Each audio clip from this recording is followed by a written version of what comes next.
ఈ రోజు వాక్యం ఏంటంటే దైవ జనాంగమా, ఇదిగో నీ జీవితములో కష్టములు, నీ జీవితములో బలహీనతలు, బాధలతో, నీవు వేదనలతో శోధించబడుతున్నావేమో, నీ బ్రతుకు బండిని ముందుకు కొనసాగించలేక నడవలేక నడుస్తున్నావేమో గమనించు. నీవు యేసుక్రీస్తు ప్రభువారిని మాత్రమే తలంచుకుంటూ, ఆయన మాత్రమే ఆలోచన చేస్తూ, ఆయన మాటలను ధ్యానిస్తూ నీ ప్రయాణాన్ని కొనసాగిస్తూ ఉంటే, ఇదిగో నీ ప్రయాణం ఎలాగుంటుందంటే, నీ నడక ఎలా ఉంటుందంటే, ఖచ్చితముగా ఆయన నిన్ను నడిపిస్తాడు. నిన్ను నడిపించేవాడుగా ఆయన కనబడుతూ ఉన్నాడు. నీ నడక ఎలా ఉంటుందంటే కనుక అద్భుతముగా ఉంటుంది. నీవు వెళ్ళేటటువంటి మార్గం ఎలా ఉంటుందంటే సరళమవుతుంది.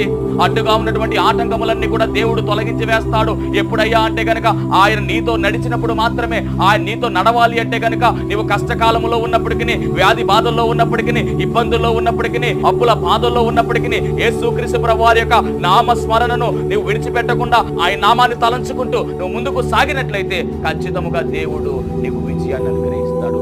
ఈ రోజు వాక్యం